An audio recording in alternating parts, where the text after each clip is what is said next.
할렐루야. 벌써 지치셨어요? 할렐루야. 다 지치신 분들만 모인 건 아니죠. 다시 한번 큰 소리로 할렐루야. 좋습니다. 네, 고린도후서 10장 말씀, 마음의 전쟁에서 이겨라 라는 제목으로 함께 은혜를 나누려고 그래요. 우리가 인생을 살면서 제일 어려운 일이 뭐냐면요, 마음에서 일어나는 싸움에서 이기느냐, 아니면 마음에서 일어나는 싸움에서 지느냐에 따라서 신앙의 삶도 달라지고, 능력 있는 삶을 사는가 그렇지 못한가가 다 마음에서 싸움에 결론 난다는 거죠. 그래서 우리에게는 뭐가 필요하냐면 은혜의 자원들이 필요해요. 호렙산 기도회가 우리에게 왜 은혜의 자원이 되느냐, 그때 간절하게 기도하고, 얼마나 감사해요. 평상시는 6시만 되면 새벽 기도가 끝나는데 요즘은 6시 40분, 6시 50분, 7시까지 기도하는 성도님들 보니까 한 10분 정도 남아 계시더라고요. 얼마나 또 간절하게 기도해요. 그러면서 이것이 뭐냐면 삶의 리소스예요. 하나님께서 우리에게 부어주셨던 은혜를 간직하게 되는 그런 삶의 자원이 된다고요. 어려울 때, 힘들 때 꺼내서 읽어볼 수 있는 삶의 자원이, 여러분, 저와 여러분의 삶 한켠에는 차곡 쌓여서 어떤 환난이나 어려움과 위협이 올지라도 그 은혜로 말미암아 넉넉하게 이기고 승리할 수 있는 귀한 성도님들 다 되시길 주님의 이름으로 축복합니다. 저는 이상하게 볼펜, 책, 연필, 이렇게 이거 대고 그리는 걸 좋아해요. 군대에서 군종병 하면서 행정병 했거든요. 그래서 집사람 생일 선물 주면 이렇게 볼펜에다가 이름 써가지고 주곤 하는데, 볼펜 선물 받으면 이렇게 기쁠 수가 없어요. 제 삶의 자원이에요. 책 사는 거 되게 좋아해요. 그래서 좋은 목사님들 좋은 책, 영적 도서들 이렇게 읽는 것이 제 삶의 가장 사치스러움이면 사치스러움이에요. 여러분은 어떤 것들 통해서 영적 삶의 리소스 자원을 가지고 살아가요? 마음의 전쟁에서 이겨야 되는데 마음의 전쟁에서 이긴다는 게 보통 어려운 거 아니거든요. 그래서 삶의 자원이 있어야 되는데 그 자원이라고 하는 게 은혜 같은 겁니다. 마음의 전쟁에서 이겨야 되는데 우리 성도들에게 마음의 전쟁에서 이기는 좋은 방법이 뭘까? 찬양일 수 있겠구나. 왜냐하면 찬양만 잘, 은혜가 되는 찬양만 아침에 듣고 일어나도요, 그날 그 찬양의 힘, 말씀 한 구절 읽고 암송한 말씀 갖고 하루가 막 기뻐지거든요. 경외해 보신 분들 알아요. 아침에 일어나서 새벽에 기도하다가 매번 똑같이 듣는 말씀이 이제 한 구절의 말씀이 눈에 들어오는데, 예를 들면 감사 이런 말씀이 선포됐어요. 목사님 감사는 이것이고 했는데 어느 날 갑자기 그냥 감사가 기름 부어졌다고 그래야 될까요? 그냥 감사가 그냥 꽉 찬 거예요. 그러고 나서 어떻게 돼요? 그냥 막 기뻐지는 거예요. 기뻐지는, 뭐 설명할 수가 없어요. 이게 은혜인 줄로 믿습니다. 설명 안 해도 돼요. 그냥 막 감사한 마음이 기름 부어가지고 감사한데 이걸 어떻게 설명해요? 여러분, 오늘 이 저녁에 은혜가 이런 기쁨이 기름 붓게 되길 축복합니다. 설명하지 않아도 돼요. 이렇게 보면 얼굴이 환하게 폈죠. 삶에 고난이 있는데도 불구하고요, 어려움이 있는데도 불구하고 그냥 주님이 주신 은혜가 커요. 더 커요. 꿈이 있는 자유가 부른 소원이라고 하는 찬양이 있는데, 이렇게 살다가 한 번씩 꺼내 듣기만 해도 은혜가 되는 찬양이에요. 우리 한홍재 목사님이 부른 찬양인데 한번 불러드려 볼게요. 삶의 작은 일에도 그 마음 알기 원하네. 그 길, 그 좁은 길로 가기 원하네. 저렇게 멋진 걸 언제 만들어 주셨어요? 대단하세요. 요즘 방송팀 때문에 감동해요. 그리고 우리 방송팀 아침마다 너무 애들 많이 쓰는데 평상시도 쓰지만 박수 한번 쳐주시겠어요? 네. 아유, 감사해요. 멋지네요. 다시 읽어볼게요. 삶의 작은 일에도 그 마음 알기 원하네. 그 길, 그 좁은 길로 가기 원해. 나의 작음을 알고 그분의 크심을 알며 소망, 그 깊은 길로 가기 원하네. 저 높이 솟은 산이 되기보다 여기 오름직한 동산이 되길, 내 가는 길만 비추기보다는 누군가의 길을 비춰준다면 내가 노래하듯이 또 내가 얘기하듯이 살 길, 난 그렇게 죽기 원하네. 삶의 한 절이라도 그분을 닮기 원하네. 사랑, 그 높은 길로 가기 원하네. 사랑, 그 좁은 길로 가기 원하네. 그 깊은 길로 가기 원하네. 그 높은 길로 가기 원하네. 이 찬양만 들어도 눈물이 나요. 꼭 내 이야기 같아요. 그렇게 살고 있는가 돌아보게 만들죠. 삶의 작은 일에도 주님의 마음을 알고 있는가?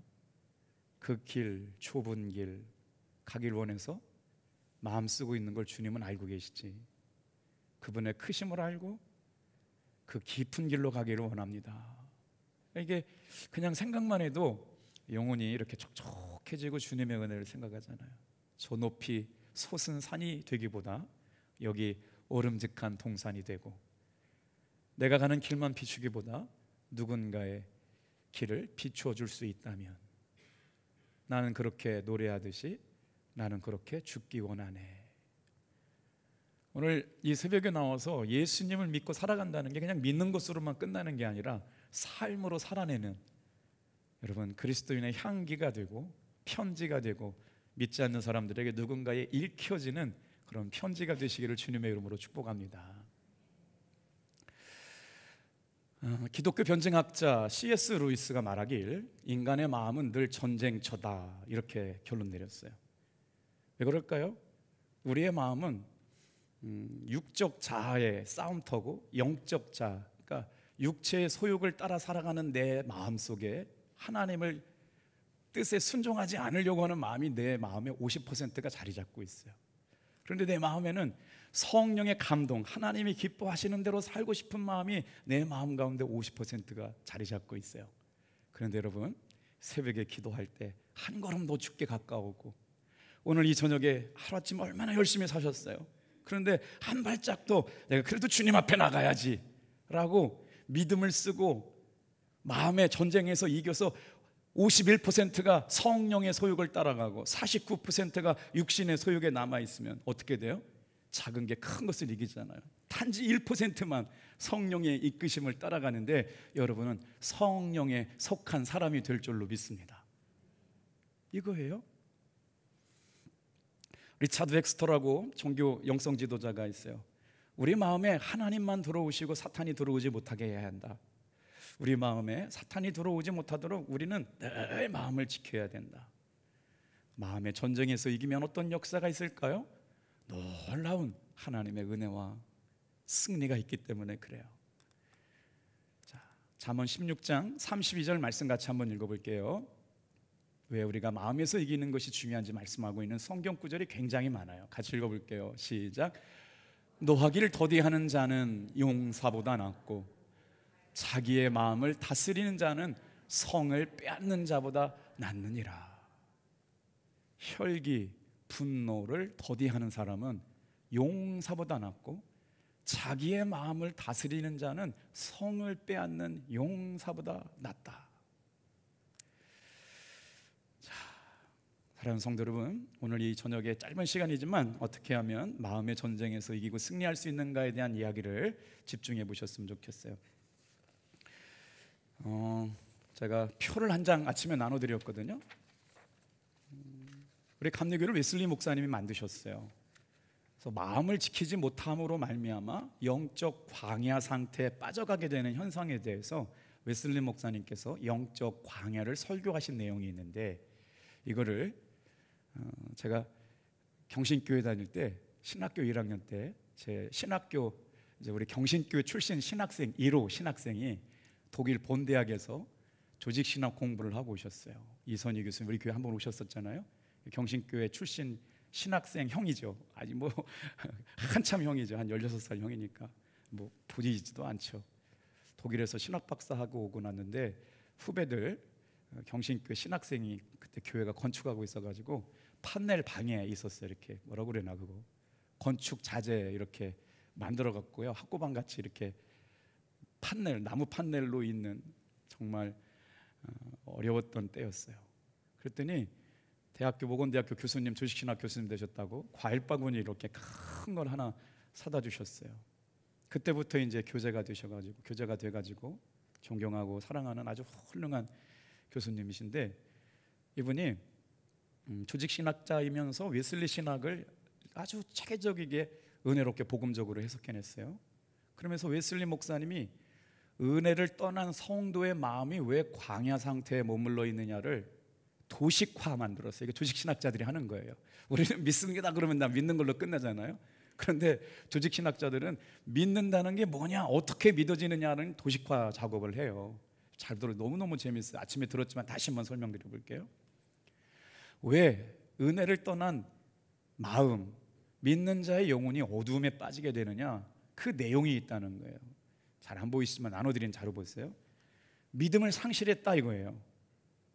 어떤 걸 또 상실했느냐? 그게 가능하네요. 진작 아침에 그렇게 해주시지. 자, 사랑을 상실했어요. 무슨 사랑을 상실했어요? 하나님의 사랑, 이웃을 향한 사랑의 마음을 잃어버렸어요. 그것 때문에 마음의 어둠이 찾아왔다는 거예요. 자, 성령 안에 있지 못해요. 여러분, 성령 안에 있지 못하는데 어떻게 기뻐요? 그러니까 웨슬리 목사님이 저 얘기를 한 거예요. 성령 안에 있는 즐거움을 뺏길 때 마음의 어둠이 찾아온다. 마음의 싸움에서 진 거거든요. 자, 주님이 주시는 평화와 평강을 잃어버렸어요. 자, 죄를 이기는 능력이 있어야 되거든요. 성도는 죄를 이기는 능력이 있을 때 이기고 싸워가지고 죄가 우리의 삶을 지배하지 못하게 되는데, 죄와 싸울 수 있는 능력을 잃어버렸어요. 이럴 때 5가지 이유로 말미암아 믿는 자에게 은혜가 사라지고 마음이 어두워졌다. 마음의 싸움에서 졌다 이거예요. 웨슬리 목사님 그 이유를 뭐라고 설명했느냐? 이유가 있고 원인이 있다는 거예요. 첫 번째, 3번째 이유가 있어요. 3가지 이유가 있는데, 첫째는 하나님 앞에 죄를 범했기 때문이고, 둘째는 하나님의 말씀에 무지한 것이고, 유혹을 받았기 때문이다 그렇게 말해요. 자, 그러면 우리가 언제 죄를 짓느냐? 막 죄가 대단한 게 아니에요. 웨슬리 목사님이 우리 마음에 은혜가 떠나가지고 영적 광야 상태가 됐을 때는 뭐냐? 자, 외적 죄가 있어요. 내적 죄가 있어요. 외적 죄는 하지 말아야 될 것을 하게 된 것으로 인해서, 행해야 될 것을 행하지 않음으로, 내가 행위로 짓는 죄 말고 해야 될 것을 하지 않은 것 때문에 우리에게 찾아오는 죄가 뭐냐? 마음의 기쁨을 빼앗기는 거 뭐냐? 여기 중요해요. 다 같이 한번 따라해 보세요. 개인의 기도 생활. 여러분, 이런 설교 듣기 어렵잖아요. 교회 가도 은혜도 안 되고, 목사님 말씀 들어봐도 매일 그 설교 같고, 신앙생활도 재미도 없고. 여러분, 그런 소리 하면 큰일 나는 거예요. 믿음에서 지고 있는 거예요. 여러분, 이겨야 되는데. 근데 그거를 잘 몰라요. 그래가지고 조직신학자가 지금 분석해 놓은 거예요. 우리 신앙 가운데 개인의 기도 생활이 약해질수록 어떻게 되느냐? 영혼의 광야가 시작돼요. 영혼의 암흑기가 시작돼요. 그런데 기도하자 그러면은 다른 사람들 얘기인 줄 알아요. 여러분, 여러분의 영혼을 위하여 기도하는 거예요. 아멘. 그래서 행해야 되는데 행하지 않은 것 때문에 죄가 된다는 거예요. 하나님 앞에. 이게 외적인 죄예요. 그래서 뭐예요? 형제의 죄를 책망하지 않은 것도 죄다. 개인의 영성 생활에서 기도가 살아야 되는데 기도가 주는 거니까 영이 살지 못하는 거예요. 그러니 교사하는 게 힘들고, 봉사하는 게 힘들고, 믿음 생활하는 게 너무 힘들어요. 영적 광야에 빠졌다는 거예요. 어두움에 빠지고요. 그럼 내적인 죄가 뭐냐? 우리가 신앙생활하면서 믿음을 잃어버리고, 하나님 사랑, 이웃 사랑을 잃어버리고, 성령 안의 즐거움을 잃어버리고, 마음의 평강을 잃어버리고, 죄를 이기는 능력을 상실하게 된 게 뭐냐? 내적인 죄가 우리 안에 들어올 때 그렇다는 거예요. 따라해 보세요. 교만, 혈기와 분노, 욕망, 영적 게으름, 이런 것들로 인해서 우리의 마음속에 하나님이 주신 은혜를 잃어버리게 된다. 과거의 죄를 회개하지 않은. 그래서 어떻게 돼요? 유혹을 받아요. 그걸 내버려뒀더니 그냥 그걸로만 끝나는 게 아니에요. 여러분, 잘 들어보세요. 그냥 개인의 생활이 기도하는 건 자유잖아요. 예수 믿는 것도 구원받은 거니까. 그런데 문제가 뭐냐? 그 상태로 끝나지 않고 영혼의 광야 상태에 머물러 있으니까 어떻게 되냐? 여러분, 순간순간 찾아오는 마귀의 유혹을 이길 힘이 없다. 죄를 이길 능력이 없다. 유혹을 이길 힘이 없다. 이게 문제라는 거예요. 이게. 그래서 다 같이 한번 따라해 보세요. 신앙생활은 영적 싸움이다. 이걸 모르니까 신앙생활이 재미가 없어지는 거예요. 큰 영적으로 지금 잠잠하고 있고, 광야에 빠졌고, 영혼의 은혜를 상실해가지고 믿음의 어둠에 빠져 있는데 어디서부터 해결해야 될지를 모르게 되니까 이게 여러분 어떻게 돼요? 세상과 혈과 육의 싸움에서 지고 마귀가 공격할 수 있는 빈틈을 내어주게 되는 일이라는 거예요. 그래서 어떻게 해야 돼요? 순간 방심했을 때 넘어지는 거예요. 그냥 아주 사소한 일에 그냥 시험 드는 거예요. 낙심하고 절망하게 되는 거예요. 그런데 깨어서 기도하게 되면 어떻게 되느냐? 마음에서 일어나는 여러분 전쟁에서 이기고 승리할 수 있다. 여러분 한번 지금 제가 말씀드린 게 이해될 수도 있고 이해 안 될 수 있으니까 성경책에다 집어넣고 다니시면서 마음에서 전쟁을 이겨야 될 때 한번 끄집어서 다시 한번 읽어보세요. 자, 은혜를 떠난 사람, 말씀을 떠나고 신앙의 개인 기도 생활에서 무너진 사람들에게 광야가 찾아오게 되는데 오늘 사도 바울은 고린도 교회 성도들에게 대하여 마음의 전쟁에서 승리해야 된다고 말씀하고 있어요. 자, 마음의 전쟁에 배우는 흑암의 권세와 미혹해 하는 마귀로부터 시작되거든요. 그런데 그 무대는 뭐냐면 내가 살고 있는 삶의 자리예요. 세상이라고 하는 것, 그걸 속이라고 그러거든요. 거룩함과 속된 세상이 내 삶에 공존하고 있어요. 우리는 거룩한 삶을 살지만 교회에서 거룩하지만 또 세상에 나가서는 세상의 문화 속에서 살아갈 수밖에 없어요. 세상과 거룩함이 공존하는 시대에 하나님의 자녀들로 살아가려고 하니까 날마다 영적 싸움이 있다. 마음의 전쟁이 있다. 그런데 요한일서 2장 15절 16절 말씀은 그 마음의 전쟁을 뭐라고 설명하느냐? 이렇게 설명해요. 같이 한번 읽어볼게요. 자, 시작. 이 세상이나 세상에 있는 것들을 사랑하지 말라. 누구든지 세상을 사랑하면 아버지의 사랑이 그 안에 있지 아니하니. 어떻게 우리가 세상을 사랑하지 않아요? 세상을 뭐라고 설명할 수 있을까요? 세상에 이제 내일 아침 주제가 돈이거든요. 이 세상에 살면서 돈만큼 귀한 게 어디 있어요? 우리 마음속 깊이 돈을 사랑하지 않는 사람이 어디 있어요? 그런데 돈을 사랑할 수밖에 없는 삶의 문화 가운데 돈을 사랑하지 말라고 성경이 말씀하고 있는데, 자, 누구든지 세상을 사랑하면 하나님 아버지의 사랑이 그 안에 머물지 있지 않다. 16절 좀 한번 읽어보세요. 기가 막힌 말씀이 나옵니다. 읽어볼게요. 시작. 이는 세상에 있는 모든 것이 육신의 정욕, 안목의 정욕과 이생의 자랑이니 다 아버지께로부터 온 것이 아니요 세상으로부터 온 것이다. 신앙생활은 끊임없이 마음으로부터 일어나는 거예요. 자, 육신의 정욕이 뭐예요? 눈으로 보는 죄예요. 옛날에 우리는 여러분 이런 죄같이 많지 않았어요. 인터넷이 발달되지 않고 스마트폰이 발달되지 않은 건 특별하게 이렇게 죄에 노출되지 않아요. 그런데 요즘은 스마트폰만 열어도 죄질 일이 너무나 많아요. 우리 청소년들도 마찬가지예요. 얼마나 위험한 시대를 살고 있는지 몰라요. 육신의 정욕 뭐예요? 눈으로 보이는 죄예요. 육체의 정욕이잖아요. 안목의 정욕은 눈으로 보는 거고요.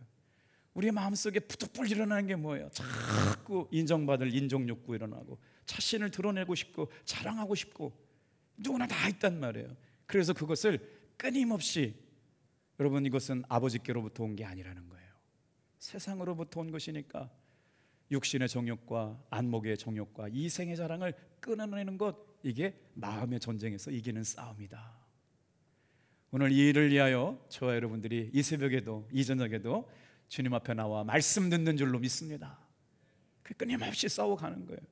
자, 그러면요, 사도 바울은 이 전쟁에서 이기는 방법을 뭐라고 설명할까요? 고린도후서 7장에 지금 우리가 먼저 들었어요. 사도 바울의 사도권 문제가 고린도후서 7장에 나왔었어요.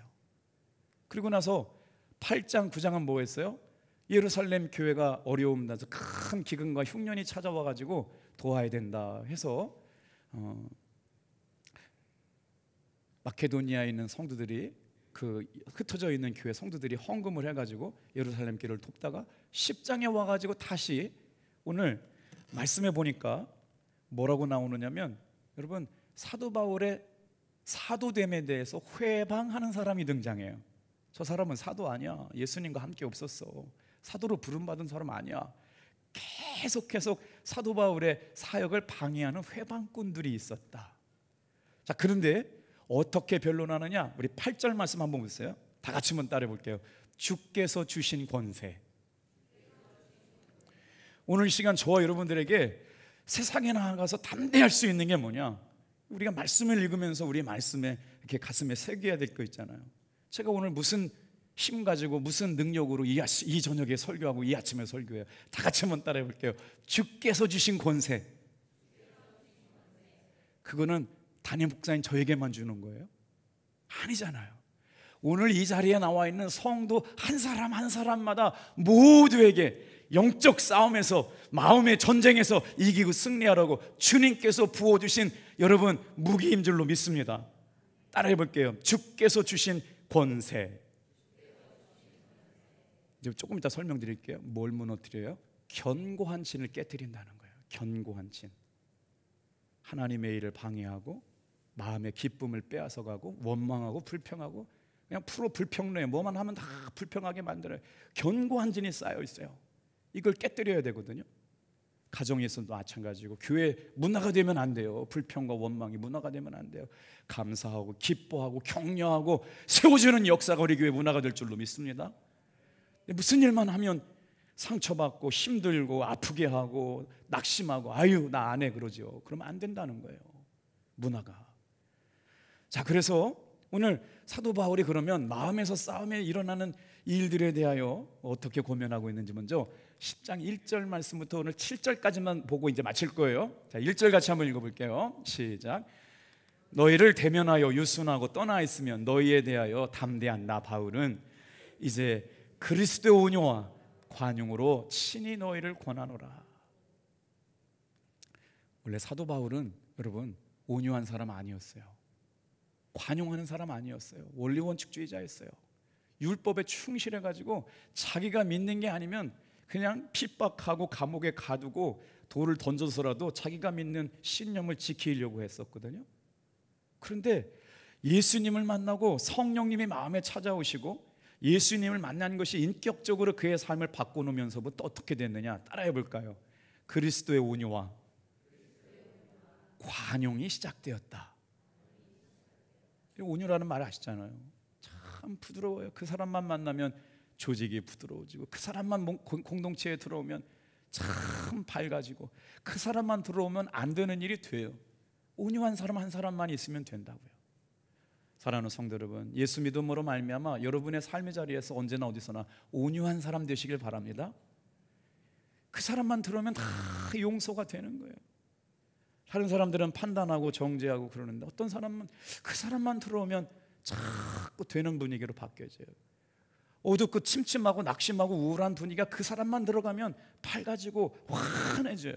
그래서 여러분 우리가 이 선포는 하나님의 최초의 창조 명령 동사예요. 빛이 있으라 그대로 되니라 보시기에 좋았더라. 우리 탑동교회가 날마다 선포하는 건요 믿음의 선포인 줄로 믿습니다. 그대로 되니라 보시기에 좋았더라. 자, 그래서 끊임없이 그의 삶에 예수님이 주인이 되시고 성령님이 그의 삶의 감동으로 말씀하여 주시고 이래 되니까 예수님의 성품이 사도 바울의 성품 속에서 드러나기 시작해요. 자, 그러면 거짓 사도들이 사도 바울을 뭐라고 비난했는지 우리 2절 같이 한번 볼게요. 자, 같이 읽어봐요. 시작. 또한 우리를 육신에 따라 행하는 자로 여기는 자들에 대하여 내가 담대히 대하는 것 같이 너희와 함께 있을 때 나로 하여금 이 담대한 태도로 대하지 않게 하기를 구하노라. 여러분, 저는 이 말씀을 읽을 때 아주 공감했어요. 사도 바울이 예수의 사람이 되고 복음의 사람이 되고 전도자의 삶이 되고 이방인의 선지자가 된 삶을 사니까 말이에요. 그 삶을 제일 반대했던 사람이 누구냐? 예수는 주라고 고백하는 것을 제일 싫어했던 사람들은 유대인들이었어요. 예수님이 주님이시다, 예수님께서 부활하셨다, 제발 그 소리 좀 하지 말라고 유대인들을 잡아가지고 때리고 옥에 가두고 했잖아요. 그런데 지금 사도 바울이 하는 목회를 뭐라고 그러냐? 다 같이 한번 따라해 볼게요. 육신을 따라하는 목회다. 이 사도 바울이 이 말을 들었을 때 얼마나 아팠을까요? 그랬더니 사도 바울이 자신에 대한 목회, 자신을 평가하는 일에 대하여 뭐라고 얘기해요? 3절 같이 한번 읽어볼게요. 시작. 우리가 육신으로 행하나 육신에 따라 싸우지 아니한다. 저들이 아무리 육신으로 예쾌한다, 인본적인 목회한다고 해도 그것 가지고 싸우지 않는다는 거예요. 왜? 사도 바울은 자신이 싸우는 무기가 있어요. 오늘 이 저녁에 나와서 사랑하는 성도 여러분, 세상에 누가 뭐라 그래도 여러분이 싸울 수 있는 영적 무기가 있기를 주님의 이름으로 축복합니다. 그럼 사도 바울이 가지고 싸우는 영적 무기가 뭐냐? 4절부터 6절까지 나와 있어요. 같이 한번 싸워볼게요. 이것이 사도 바울이 마음의 싸움에서 이기고 승리하는 비결이었다는 거죠. 우리 한번 천천히 같이 읽어볼게요. 4절부터 시작. 우리의 싸우는 무기는 육신에 속한 것이 아니요 오직 어떠한 견고한 진도 무너뜨리는 하나님의 능력이라. 모든 이론을 무너뜨리며 하나님을 아는 것을 대적하여 높아진 것을 다 무너뜨리고 모든 생각을 사로잡아 그리스도에게 복종하게 하니 너희의 복종이 온전하게 될 때 모든 복종하지 않는 것들을 벌하려고 준비하는 중에 있느니라. 이 복종이라고 하는 말이 너무 어려우시면 순종이라고 말하면 돼요. 너희의 순종이 온전하게 될 때 모든 순종하지 않는 것들을 벌하려고 준비하고 있는 중이라. 여러분, 우리의 싸움은 혈과 여러분 육에 속한 게 아니고요. 다 같이 한번 따라해 볼게요. 하나님의 능력, 하나님의 능력이라고요. 주께서 주시는 권세. 그러니까 하나님의 능력으로 모든 이론을 무너뜨렸어요. 견고한 진, 사탄의 영, 방해하는 사탄의 역사를 견고한 진도 다 같이 한번 따라합시다. 하나님의 권세, 하나님의 능력. 이거 뭔지 알아야 될 거 아니에요. 야, 그렇지. 낙심하고 좌절이 찾아오고 아프고 힘들게 하는 거 어떻게 이겨? 하나님의 권세로 이겨야지. 하나님의 능력으로 이겨야지. 그래서 하나님을 대적하는 것, 하나님을 무너뜨리게 하는 것, 하나님 앞에 교만해가지고 높아진 것들 다 사로잡아서 다 같이 한번 따라해 볼게요. 사도 바울이 어떻게 했대요? 그리스도에게 복종하게 하려 함이라. 자, 그리고 나서 하나님의 능력이 뭔지를 알아야 우리가 하나님의 능력을 소유할 거 아니에요. 야, 하나님의 능력이면은 모든 것들이 다 예수님께 순종하게 되는데 도대체 오늘 나에게 주시는 하나님의 능력이 뭐란 말인가? 오늘 이 한 말씀만 가지고 돌아가도 오늘 저녁에 수지 맞은 거예요. 그러면 사도 바울이 자신에게 있는 하나님의 능력을 뭐라고 말했느냐? 23절, 24절 읽어볼게요. 자, 시작. 우리는 십자가에 못 박히신 그리스도를 전하니. 고린도전서 1장 23절이네요. 죄송해요. 고린도전서 1장 23절이요. 시작. 우리는 십자가에 못 박힌 그리스도를 전하니 유대인에게는 거리끼는 것이요 이방인에게는 미련한 것이로되 오직 부르심을 받은 자들에게는 유대인이나 헬라인이나 그리스도는 하나님의 능력이요 하나님의 지혜니라. 자, 유대인들에게 예수의 복음을 전했더니 아우 싫어, 못 믿겠어, 아니야, 받아들일 수가 없어요. 유대인에게는 복음은 예수는 꺼리끼는 것이었어요. 그런데 이방인들에게 예수를 얘기하니까 헬라 철학을 받고 있어요. 인생은 뭐냐, 인간은 뭐냐, 행복은 뭐냐, 아주 철학과 논리를 정반합에 의해서 설명하는 그 헬라, 그리스, 로마 철학에 비해서 예수는 믿어야 된다라고 하는 게 어리석은 걸로밖에 보이지 않아요. 그런데 여러분 다 같이 한번 따라해보세요. 오직 부르심을 받은 자들에게는 유대인이나 헬라이나 다 같이 한번 따라합시다. 하나님의 능력이요 하나님의 지혜다. 주어가 누구예요? 그리스도예요. 사도 바울이 하나님의 능력이라고 얘기하는 건 지금 예수님을 말하고 있는 거예요. 사도 바울이 능력을 행하고 그 삼층천을 보고 성경을 16권 17권을 쓰고 복음을 전하는 일들 가운데 한 걸음도 뒷걸음질치를 하고 나의 달려갈 길을 다 달려갔다고 얘기했던 그 힘과 능력이 어디 있느냐? 우리 주 예수 그리스도의 십자가, 예수님, 하나님이 주신 능력이 예수님이라고 얘기하고 있는 거예요. 자, 왜 우리가 예수님의 십자가를 붙들고 살아가야 되느냐? 두 가지만 말씀드리고 마칠게요. 다 같이 한번 따라해 볼게요. 십자가만이 사탄의 권세를 깨뜨리는 유일한 무기이기 때문이다. 가장 성도에게 주신 가장 강력한 무기는 바로 뭐냐면요, 십자가예요. 우리 주 예수 그리스도의 복음이요. 오늘 예수님께서 십자가에서 물과 피를 다 쏟으시고 이기고 승리했던 것처럼 저와 여러분의 삶에도 다 같이 한번 따라합시다. 하나님이 주시는 권세, 하나님이 주시는 능력, 사단의 권세와 음부의 권세가 이기지 못할, 이기고 승리하신 예수님의 은혜, 십자가의 승리가 저와 여러분의 승리인 줄로 믿습니다. 자, 그래서 이 말씀을 들으면 우리에게 막 믿음이 생겨요. 마음의 싸움에서 이기는 믿음이 막 생겨요. 그래서 영적 전쟁에서 승리하게 되는 거예요. 그럼 어떻게 해야 된다고요? 따라해 볼게요. 우리의 생각을 사로잡아 예수님께 복종해야 합니다. 고린도후서 10장 5절에서 7절 읽고 마실 거예요. 말씀을 천천히 읽어봐요. 어떻게 이긴다고요? 내 생각을 바로잡아서 예수님께 복종해야만 마음의 전쟁에서 이길 수가 있다. 같이 읽어요. 시작. 하나님을 아는 것을 대적하여 높아진 것을 다 무너뜨리고 모든 생각을 사로잡아 그리스도에게 복종하게 하니 너희의 복종이 온전하게 될 때 모든 복종하지 않는 것을 벌하려고 준비하는 중에 있노라. 7절. 너희는 외모만 보는도다. 만일 사람이 자기가 그리스도에게 속한 줄 믿을진대 자기가 그리스도에게 속한 것 같이 우리도 그러한 줄을 자기 스스로 다시 생각함이라. 생각을 사로잡지 않으면 생각은 우주로 날아다녀요.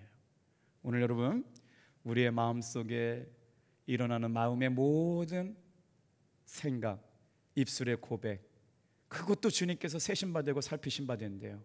오늘 저 여러분들이 오직 사탄의 권세를 이길 수 있는 예수님의 십자가의 능력, 하나님이 주시는 권세는 예수 그리스도임을 믿고 우리의 생각을 사로잡아 예수님께만 복종할 수 있을 때 마음에서 일어나는 모든 생각을 이기고 승리하는 종들이 다 될 줄로 믿습니다. 기도하겠어요.